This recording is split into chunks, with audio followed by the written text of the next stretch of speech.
Ya son las 14:07 y vamos a ir con una primera de estas conversaciones que tenemos el día de hoy para, ya les decíamos, dar un poco de contexto a lo que es esta emergencia que estuvimos viviendo el día de ayer y buena parte también del país, especialmente la zona norte, también algunas comunas del resto de las regiones en la jornada del día de hoy.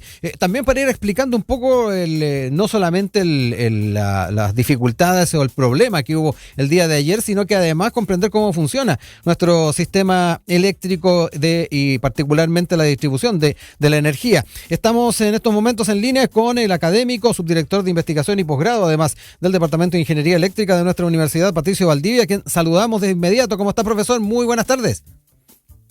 Hola, ¿qué tal? Buenas tardes. Muchas gracias por recibir el llamado y poder también darle un poquito de orientación a la gente para comprender un poco lo que estuvo ocurriendo el día de ayer. De hecho, estábamos ahí revisando muchos de los antecedentes que se entregaban. El coordinador eléctrico daba cuenta de que ayer se produjo la desconexión de la línea Nueva Maitencillo, Nueva Pan de Azúcar entre Vallenar y Coquimbo, y este incidente provocó la desconexión de ambos circuitos de la línea de transmisión Cardones-Polpaico, que fue finalmente lo que generó este corte masivo del sistema eléctrico nacional. ¿Cómo explicamos un poco en palabras simples, profesor, esta falla a los usuarios? Y no está de más contarle también cómo funciona el sistema de transmisión de energía en el país. Sí, bueno, lo que tuvimos ayer fue un fenómeno que se conoce como blackout, ¿cierto? Es un corte generalizado y completo del sistema eléctrico, porque no es posible, digamos, por condiciones técnicas ni de seguridad, mantener el sistema operativo. Entonces hubo una falla en ese entonces. A las 15:16 teníamos una demanda de en torno a los 11.000 megawatts, y en el tramo de 500 kV, estamos hablando de 500.000 volts, ¿cierto?, del sistema de transmisión, entre Nueva Pan de Azúcar y Nueva Maitencillo se produce una falla, ¿cierto?, que causa la desconexión de los dos circuitos de ese tramo, lo cual representó más o menos un desprendimiento de en torno a 1.800 megawatts. Estamos hablando de una descarga, ¿cierto?, de un desprendimiento mayor al 10%. Estamos hablando de una gran magnitud de lo que sucedió ayer. Y eso causa entonces que el sistema entre en alerta, ¿cierto? Y finalmente causa por efecto de dominó, ¿cierto? Sí. Que se desconecte completamente esa línea entre Cardones y Polpaico y General Nacional. Fue un gran impacto, y eso es, para poderlo entender en simple, es similar a lo que pasa, ¿cierto?, en nuestras volver a las protecciones, ¿cierto? Y por condiciones de seguridad, ya sea de las instalaciones y de las personas, se desconectan los circuitos, ¿cierto? No quedan operativos, no quedan energizados, porque hay un fenómeno, ¿cierto? Hay una falla, claro, una sobrecarga. Un enchufe que no funciona, ¿cierto?, mal, por ejemplo, que de repente pasa eso y se desconecta particularmente uno de los switches que tenemos en la casa, por ejemplo. Exactamente, es muy similar y es muy análogo, ¿cierto?, a lo que pasa en nuestros hogares, y por temas de seguridad entonces ya están seteadas las protecciones y los comandos para que ante ciertas condiciones se desconecte nomás. Y bueno, ahí uno busca la alternativa. Si el impacto es menor, si es pequeño, un sector, por ejemplo, de nuestra casa, lo podemos suplir por otro lado. Claro. Acá sucedió que pasó por el anillo, ¿cierto?, de 500 kV que conecta el norte con el sur, ¿cierto? Y una magnitud sobre el 10%, por lo tanto, estamos hablando de un gran desprendimiento de carga, digamos, y eso causó finalmente el blackout, digamos. Ajá. Profesor, dentro de lo que se ha estado comentando también por parte de las autoridades, y aquí voy a citar lo que señaló la ministra Toá el día de hoy, ella decía que con los estándares que hay, con las normas que están previstas en este sentido, la falla de ayer no debió producirse. Viene ahí también esa gran pregunta, si el sistema pudo reaccionar mejor. Quiero también traer a colación algo que estuvieron mencionando desde el coordinador eléctrico hace muy pocos minutos. Se anunció auditoría a Transelec por falla en telecomando y visibilidad de estado de la red durante la emergencia, y también al sistema de transmisión ISA Interchile. Se parte también de lo que se ha conocido en las últimas horas. ¿Se pudo reaccionar mejor? ¿Cuál es la percepción que tiene usted, profesor? A ver, está en una situación que está en investigación, claro, primero que nada. Estos fenómenos son muy poco frecuentes, pero no estamos exentos de que incluso en todos los blackout. Ya no es que sea una particularidad de nuestro sistema eléctrico, pasa en todas partes del mundo, se registran el nivel de potencia que se desprendió, ¿cierto? El impacto y la causa, lo más importante es la causa, pero se estudian estos casos, técnicamente son esporádicos, el último que tuvimos en Chile, de hecho fue el 2010, ¿cierto? Que hay registros, por lo tanto se hace un análisis y unas mejoras, por supuesto, hay que buscar los responsables, etcétera, etcétera, se inicia todo un camino, por lo tanto no es algo que no ocurra nunca, ocurren, muy poco, con muy poca frecuencia, ¿cierto? Y por lo tanto hay que estudiarlos en su mérito. Yo creo hoy en día está sucediendo lo que debe suceder, ¿cierto? Que se hagan los análisis, el coordinador eléctrico tiene todas las facultades y toda la información, ¿cierto? Para llevar a cabo una investigación profunda, ¿cierto? Y determinar el hecho que causó esto y eventualmente responsabilidades, ¿cierto? Y multas si es que hay que aplicar. Por tanto, estamos en ese proceso, que no es nuevo, ha ocurrido, ocurre en otros países, y obviamente hay que tomar lo importante, las lecciones y las particularidades, las soluciones para que no vuelva a ocurrir, digamos. Si bien entiendo, profesor, mientras no se tenga claridad de lo que se está investigando, ya sea por el coordinador, también las indagaciones que se haga de la Superintendencia de Electricidad y Combustibles, no podemos adelantar entonces el tema de que se puede haber previsto o no esta falla. Claro, justamente. Lo que sí sabemos dónde ocurrió, con precisión, en el anillo de 500 kV, que el anillo que convengamos que el anillo que transporta la mayor cantidad de energía, estamos hablando de ese nivel, un desprendimiento mayor al 10%, ¿cierto? La caída de una línea que generó un impacto mayor al 10%, que es el que se considera como un impacto alto, ¿cierto? Para un sistema eléctrico.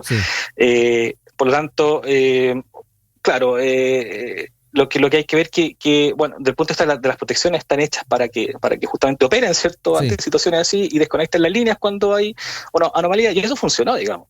Se desconectó la protección diferencial de barra, ¿cierto? Que saca definitivamente el doble circuito de 500 kV y eso operó, digamos. Entonces, lo que hay que preguntarse es, claro, ¿por qué operó y qué es lo que conllevó a ello? Pero las protecciones están para eso y está funcionando el sistema, o sea, opera ante situaciones así. Profesor, y en lo que tiene que ver con la recuperación del suministro, que ese también es un gran tema que surgió el día de ayer y que de seguro es lo que más le preocupó en su momento a la ciudadanía, que ya ha ido recuperando, y aquellos que todavía no lo recuperan todavía los tiene problemados. ¿Se pudo también recuperar con mayor brevedad este servicio? Mire, siempre es bueno saber que siempre estos fenómenos son de lenta recuperación. De hecho, el que tuvimos en el 2010 fue en torno a las 4 horas. Va a depender mucho de la demanda del instante. Ayer, como les comentaba, estábamos en una demanda en torno a los 11.000 megawatts y obviamente cuando se va a cero el sistema, no puede usted partir repentinamente con 11.000 megawatts, digamos. Entonces es un proceso muy paulatino. De hecho, se empieza a hacer escalonado, ¿cierto? Para que el sistema se empiece a recuperar. Hay centrales que están diseñadas exclusivamente para levantar el sistema. No todas las centrales pueden disponibilizar su energía para levantar el sistema ante un blackout. Hay centrales que necesitan energía para levantar el sistema. Es por ello que se demora. Y en todos los países, en todos lugares así. Y obviamente va a depender del impacto de la potencia desprendida, ¿cierto? Y cuánto es la demanda al instante para ver cuánto lo que se recupera. Pero son procesos generalmente largos. Lo que tuvimos ayer fue particularmente al impacto de la falla, ¿cierto? Del anillo 500 kV y de la demanda. Pero son así, son efectivamente procesos que hay que... de hecho se llama así, Sistema de Regulación de Servicios, y hay todo un protocolo, se remunera también algunas centrales que puedan prestar este servicio, no todos lo pueden prestar, y tampoco pueden prestar un servicio de recuperar todo el servicio de la demanda completa del sistema.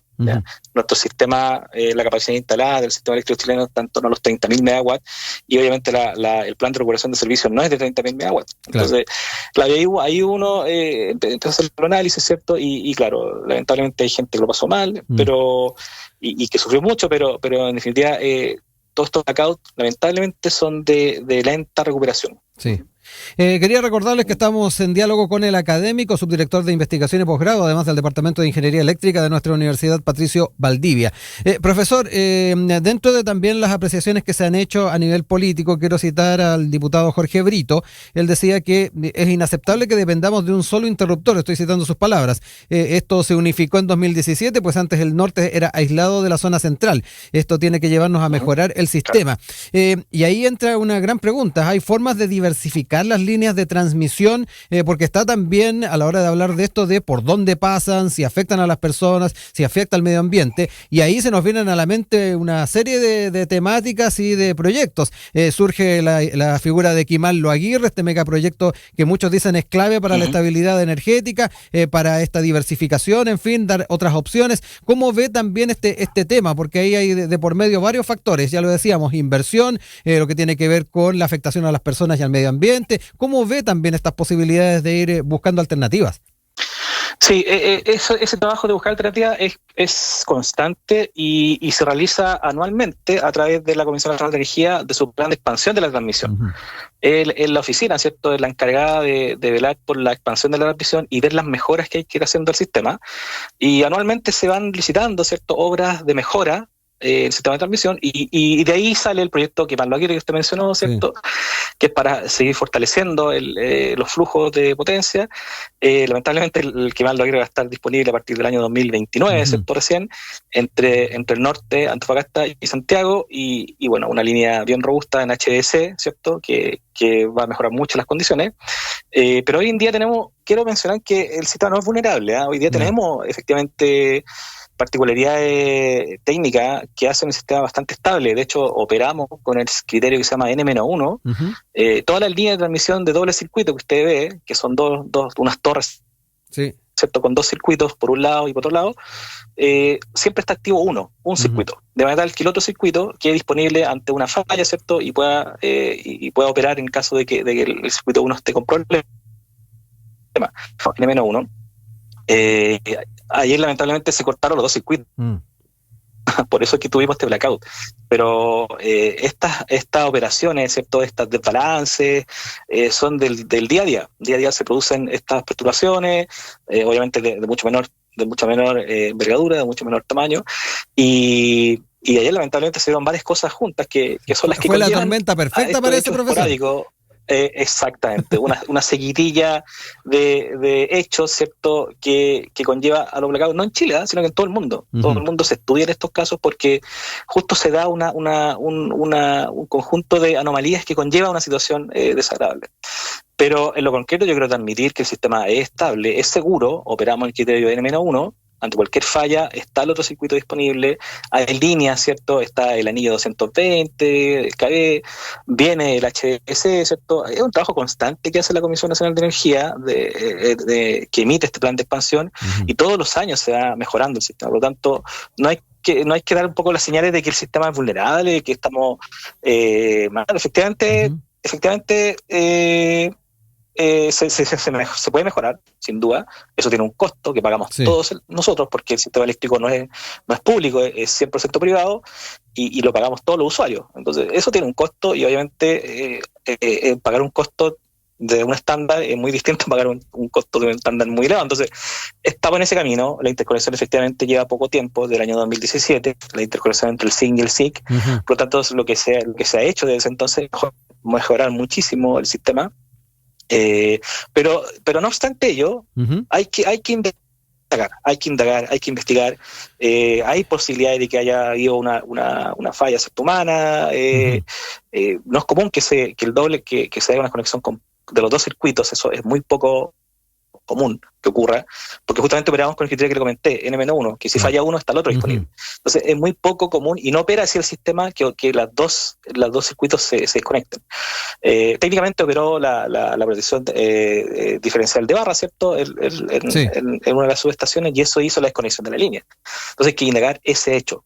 Pero de que operaron las protecciones, sí, de que el sistema es robusto y estable, sí. Entonces hay que integrar la seguidilla de hechos que conllevó a esa operación. Bueno, profesor, yo quiero agradecer este tiempo que ha tenido con nosotros para ilustrarnos un poco más, no solamente lo que sucedió el día de ayer, sino que además lo que viene de aquí en adelante, las investigaciones y lo que además podrían ser elementos importantes para ir fortaleciendo el sistema del que usted nos habla, que nos decía, es robusto para ir enfrentando también situaciones complicadas y de emergencia. Patricio Valdivia, académico y subdirector de investigación de posgrado del Departamento de Ingeniería Eléctrica de nuestra universidad, nos acompañó ahí al teléfono. Un abrazo, profesor, muchas gracias. Hasta luego, que estén bien, muchas gracias, chao.